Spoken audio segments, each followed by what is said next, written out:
So I'm here in Blessington at the protest against the proposed IPAS centre at the hotel here in Blessington, and I'm interviewing Colm, who is sometimes a member of this protest and who objects to the IPAS centre. So can I ask you, why are you here in the evenings anyway? I just pop by like generally to see who's here, have a chat, carry on, just show support. And I've been in a few of the marches just for the village to make awareness, because like this is one of the only amenities in Blessington for families to go to. Yeah. And the thoughts of that going there next month, like you'd be thinking of what to do. I know it's a lovely area to walk around, but here is like Lakeshore. You have little tiny like van restaurants, fast food, little places you can sit at, have a lovely walk around the lake and that. But like if there's 200 plus men going in here, like there's supposed to be, it's sort of going to, you're not going to feel very comfortable. Number two, I think from what we gather, it's going to be blocked off anyway. You won't get in. Yeah. And the community, it's going to be a big loss to the community in general. Yeah. It's nothing to do with the usual people would say, yeah, they're here because you're racist, which some people come by and they say, which is not true. If it was 200 plus Irish men going in there, you'd have the same question, say, why all men? Yeah, yeah. There's Ukrainian families in there at the moment that are being basically evicted to allow busloads of men go in now on the 6th or 7th of August. Yeah. So will you be there at the picket line now, stopping the bus coming in on the 6th or 7th of August? Or? Yes, I'll be there.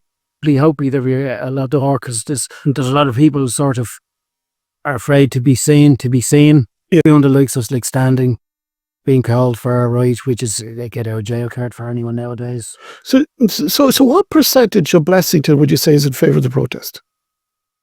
I wouldn't know. Yeah. Like the few marches we've had, there's probably been 80 to 100 people out.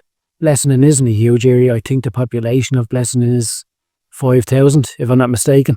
So how many of those are children, I don't know. But the couple of times we did walk out, it was raining and stuff. Yeah. So there'll be certainly a minority opposed to the protest as well, as well as some in favour. Anyway, so to get back to the issue, when did this protest start? Started a week and a half ago. And so it's a 24-hour protest, mostly manned by people from Blessington. Yeah. Right. Yeah, there's been a few people have come from outside to help out with setting up and stuff. They had a better idea how to set it up and stuff, Yeah. And do you think it's important for Irish people to oppose their government now with what's happening, with the way they push through all these things? Of course. Like that's the thing about the government. Is it your government anymore? Because they seem to be told by Europe what to do. Yeah. But I don't know anybody in Ireland that actually gets the opportunity to vote for one of these European dictocrats. Yeah. That none of us get to even see who actually pulls the strings for your government at the end of the day. And are you happy with the result of the last election? I mean, do you think it was accurate? No, I'm not happy. I didn't vote for any of the parties that got in. Let's put it that way. Yeah. I'm sort of disillusioned with any party at the moment over here, to be honest. Even like I'd have voted Sinn Féin in the past. Question marks, because they're pretty much for the same thing. Yeah. I think anyone that gets in now, fair enough. There is some good people that get into government thinking it's for good, they'll make a difference. But when they get in there, you find out soon enough that they can't make a difference, because they're told to toe the line. Shut up, basically. But you're happy it was an honest count. I mean, you're not suspicious about. No, I was a bit surprised. Like I'm not gonna go into like a conspiracy theory, Donald Trump type thing, but like I just thought it was weird. Like anyone you ask wasn't going to vote for the same people, but yet the same people got in. So like I don't know. At the end of the day, at the end of the day, the results were the results. And okay, and is there anything you'd like to add to this interview? Anything you'd like to mention to Irish people about this issue? Or? No, just if anything like that, this is going in your area, just try and ask more questions. Because like even in Blessington here, I think there's a lot of people in the community don't know what's happening. Like the Avon here, the Lakeshore Resort, it's a little bit off the main road. Yeah. It's not in everyone's face to see. Unless you're coming in here, you're not really going to know. Yeah. There's a lot of older people in the town too that probably wouldn't be out and about. But it's like certainly like, I don't think it's good for any small Irish community or communities in general to have a lot of unknown men, let's be honest here, because they don't be families. We're told families, they're not families. You see anywhere around you go, and they're all men being bussed in. Yeah. Okay, right. So good Gura míle mágat. Thanks very much.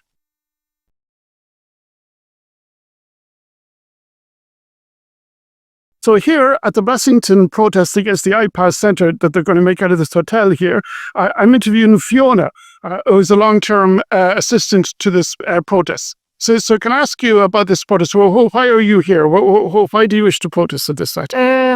Because I'm completely new to all of this.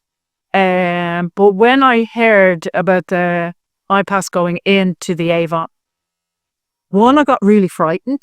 And two, I got really annoyed because the Avon is such a resource for people of Blessington and surrounding counties. It is a beautiful, we've got the greenway, we've got the water, there's people down there, they have picnics, you walk your dog, you cycle. There's so much activity going on there. But if an IPAS goes in, that will all be blocked off and the public will not be able to use it. But the fear was also that if unvetted men actually go down there, what is there for them to do in Blessington? Absolutely nothing. Yeah. Our bus service, I think, is every 2 hours. I could be wrong. But during September, October, when all the kids go back to college, there's been a major problem with them getting down to there and into Dublin City or down to Tala. So much so that they actually put on one extra bus. But if we've got 300 plus residents going to be staying in the Avon and they're going to be using the bus service, the kids that are going to college are going to have a major problem as they get to their places. So can I expand the question a little bit and ask you, do you think there's too much migration into Ireland in general? Yes, it's a difficult one because you see people and they're genuine. If a woman and her family, husband, whatever, children are coming, oh my God, yes. If they are facing religious persecution, whatever, war-torn countries, yes, most definitely they should be allowed to come into Ireland, into any country. But the idea of unvetted men in large numbers being thrown into small villages around the country is crazy. What are they going to do? Yeah. Well, okay. And is there anything else you'd like to add to this interview, speaking to other Irish people or anything like that? I'm going to get into a lot of trouble for this. Yeah. But the abuse that we have actually taken, being called racist, and we're not racist. Yeah. And being called every name under the sun. Friends of mine, we've all fallen out with neighbours, we've all fallen out with friends, we've all fallen out with family members. Yeah. But we have decided to try and stop. We might fail, we probably will. But at the end of the day, we will have tried to stop this happening in Blessington. And again, what has happened in all other towns and countries, or all towns, if one IPAS centre comes into your area, you'll be guaranteed that there will be more. Yeah. And then our town is going to be overrun. So in other words, there's a bit of a fighting spirit emerging. There is with some people, but I think a lot of people are frightened of being called racist and the uncomfortable position that we're actually being put in, because you can be part of groups. We have 3 groups in Blessington, and it's all for the same reason, no to the IPAS centre. But we're actually putting our faces out there. Yeah. And nobody is coming to support us. We have support from other counties. We have support from other towns. Yeah. But the Blessington residents seem very reluctant to be the face of. Yeah. Although you are a Blessington. I am. I'm here 23 years. I've raised my family. Yeah. I'm not going to be worried about sending my children to primary school or my girls, going out there. My daughters won't be here for very much longer. But I am nervous for everybody else. And I'm nervous for any family that's going to be put down to the Avon. Because, as I say, too many men in a small area in crowded facilities is a recipe for disaster. Right. So good míle mágat. Thanks very much, Dave. Thank you.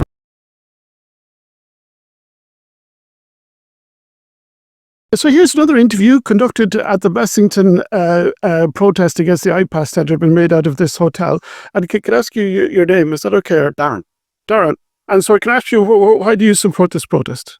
This protest is going to be supported, and has been supported for several weeks now and several months. When we hear about the IPAS going into the Avon Reef, this is a holiday home with holiday homes for visitors for tourism, and it was made to house the Ukrainians, which was supported because they had families and come from a third world country, and now they're going to put in 190, 300 young, 20-year-olds to 30-year-olds, military age, Somalian men, is what we're told. So how much support would you say you have here in the village of Blessington? Do you know what? I started off, I've been asked this question by Sheila Dean as well, and started off great. Yeah. And there's a lot of infighting between the group. Yeah. But not pushed. Yeah. By the men. A lot of women supporting this community. Yeah. But no men. A lot of women. Okay, so if you were to say percentage-wise, the village of Blessington, what would it be? You know, it's 50%. 5,000 people in this community. Yeah, but how many would support this, would you say? I mean, roughly. There's a WhatsApp group, Blessington, West Wicklow says no, and there's 100 members in that community. Yeah. So between our partners and everybody else, 1%. Say 1%? That's all you would say? You talk about 100 people. Yeah. Out of 5,000. So the bottom line is that you were impressed at the beginning, but you're getting a bit disillusioned. Yeah, there were several marches. Yeah. It was great. There was a protest about an illegal settlement set up by Mel Sutcliffe on the far side of Blessington. Yeah. Which had no planning permission. And is that Kilbride, is it? That's Kilbride. Yeah. But the encampment's called Capure. Yeah. There's a couple of people over there that started protest a couple of years ago.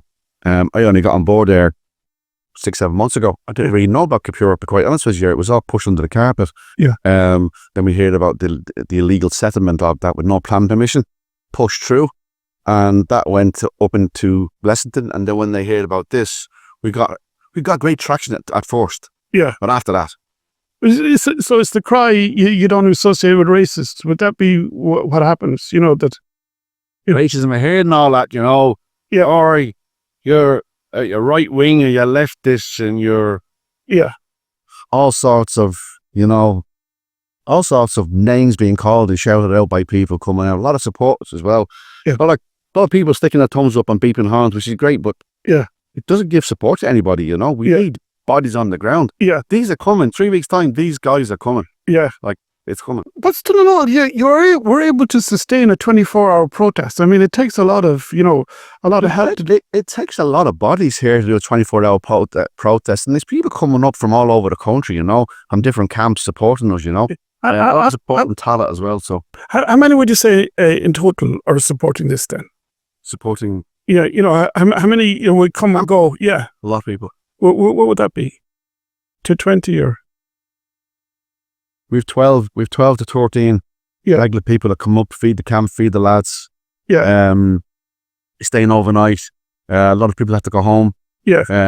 Get re-geared, come back again. Yeah. We have a couple of guys that come up, not even from Blessington, but they're ardent supporters. But I know what they were trying to do in Ireland. And they're trying to support this mass immigration, mass deportation of these people into our communities, So you're against mass immigration into Ireland? Listen, there's no problem with people coming here to live here. Yeah. There's not. Yeah. But when they have other views than us, we tend to clash a little bit, Yeah. Yeah. So this is the problem. They think differently than us. This is a Christian society, Yeah. And and they come from Muslim kind of. We're not saying they're all bad. We're not saying they're all good. There's plenty of Christians out there that who often do not good things, Yeah. So, but there's plenty of people here living here from other countries, India, Pakistan, coming over from Eastern Europe, whatever. My wife is Eastern European. She's here 20 years. I have friends from all over the world. Yeah. come live in his community, come to school here. Yeah. They're all welcome here. They're welcome to But- contribute, you know, and fit into the society. But you don't think there's too much mass immigration to Ireland? Too much. Look what's happened to Sweden. Look what's happened to Germany. Look what's happened to England. Yeah. It's got the pot. And Yeah. there's a little flicker of a flame there going on at the moment, you Yeah. know, around Europe. And it's ready to ignite, you know. Something's going to happen. So you do see yourself as part of that flame. I mean, in other words, you see yourself as... If you're not thinking that, there's something wrong with you, you know. Yeah. Like, you know, if you listen to RTE and Virgin and any of them puppets on the strings, and you're not listening to social media and going on and reading what's going on out there. Yeah. And these guys wielding knives and cutting people up and chopping people up in parks in Dublin. Yeah. You want to be living in another world. So could I summarize it and say you don't want to happen to Ireland what has happened to England in terms of mass immigration, you know? Listen, Ireland's immigrated around the globe. They were Yeah. made to do it. But Yeah. these are not being made to do it. They're not coming from one-ton places. No. They come from settled countries that have had conflict. We've had conflict here in Ireland 700 years. Yeah. We won't go into that. That's another day chatter. But you can't, they're not coming in families. They're not bringing their wives and their children over there. These are all young men. Yeah. This is the problem. Yeah. You know? Yeah. This is the problem. Yeah. You know? And you have to ship a lot of abuse from people accusing you of being racist. Listen, I've got a young family here, you know. We've moved here. It's a quiet little village. Yeah. You know?